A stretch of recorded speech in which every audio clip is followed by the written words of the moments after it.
What is up, my viewers? Spang here, bringing you another World of Tanks gameplay commentary. This one is another viewer-submitted replay. This time it is from Alex359372, someone who has actually never sent me a replay before. So, and in a tank I have never done a replay in before, the E-75. It is a standard, nope, it's an encounter battle. I messed up on Runeberg. And the teams are fairly even. Yes, Alex's team has the juggernaut, the T-95, and that does give them a slight, okay, maybe more than a slight, but it does give them what I perceive to be as an advantage, as well as Alex's team does have an extra tier 8, but that's nothing the enemy team can't come back from. I have no idea what is going on with this replay, why it's basically jerking around. I have no idea what's going on, but let's just try and ignore it, shall we? So, the enemy team apparently having a small push on the eastern flank, the 0 line, but nothing too significant, at least not that Alex's team has spotted. And his team having a very strong push towards the city. This is actually quite the standard strategy here on the, well, Erlenberg, I called it Erlenberg. It is no, I'm right. It's Runeberg, right? Yeah, okay. Yeah, so Runeberg, the standard strategy is quite often to just go into the city and fight it out and have fun. But every now and again you do see a 0 line push in the open areas, and if your team's all in the city, you kind of get screwed over by that.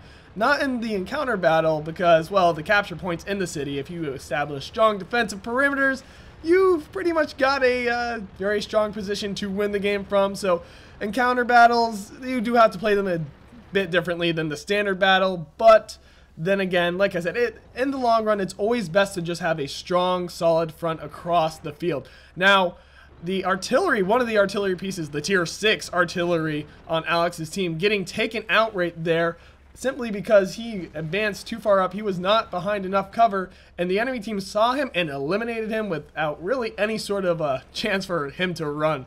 It is an Su-14, so it didn't really have much of a chance to get away anyway, but yeah, as you can tell, not too much of a strong push on the 0 line. Alex's team definitely having enough tanks there to deal with that. At least I would assume. The numbers seem there, but you never know when it comes down to exactly what tanks are over there. For all we know, there could be tier 9s over there that the enemy has, and all Alex's team could have is a tier 8 and a tier 7, and we know that's not going to be able to stop it at all. So yeah, apparently one of the tanks over there was a Tiger. Like I said, a tier 7 getting eliminated by a tier 8. And Alex's team off to not really that much of a good start. That 1390 about to get eliminated here very shortly. And they're already down by 2 tanks, and it's going to be 3 very, very shortly. And there we go, 3rd tank down. But Alex's team still has all of their heavy hitters, and the enemy team just lost a tier 9, one of their heavier hitting tanks. So it is certainly anyone's game still. And apparently the Yog Tiger 88, you know, the premium tier 8 tank, it does have just as good of armor as the tier 9 tank destroyer, but not quite as good of a gun. Right there, that's what I'm exactly talking about. That strong frontal armor. Yes, the E-75 does have a strong enough gun to penetrate, but he's going to aim for the track, and I'm not quite sure what he was hoping to do there. You can hit for damage in the tracks, but it's not really something you want to do. He's gonna hit him right in the tracks yet again. The 0-9 line, that eastern flank, completely crumbling. Like I said, they certainly didn't have the armor over there to stop whatever push that was. And as you can tell, yeah, most of the enemy team's lower tier tanks, the tier 7s and 8s, are here in the city. So that definitely is indicative of all their heavier hitting stuff, the tier 9s being over on that eastern flank. So, like I said though, that is not too much of a concern considering it is an encounter battle. All Alex's team really needs to do at this point is fall back into the city and set up appropriate defensive positions. Yes, they are behind by 5 tanks, but that does not mean that this is over yet. I mean, there's certainly been bigger comebacks I've seen, and I've been one of the main reasons for those. Ooh, IS-8 taking out that T-28 prototype, and like I said, that gap closing now very quickly. This IS and T-29, they should be able to do nothing. Absolutely nothing to stop this E-75. Alex should be able to roll right over them, and as you can tell, that is exactly the case.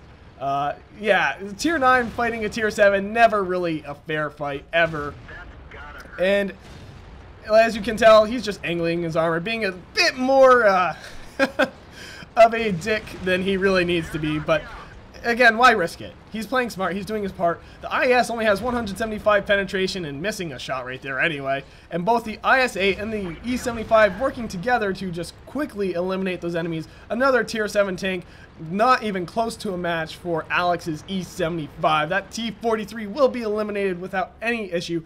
That is, if Alex decides to pursue it. But instead, it looks like he will aim for that Hummel. The IS-8 instead getting the kill.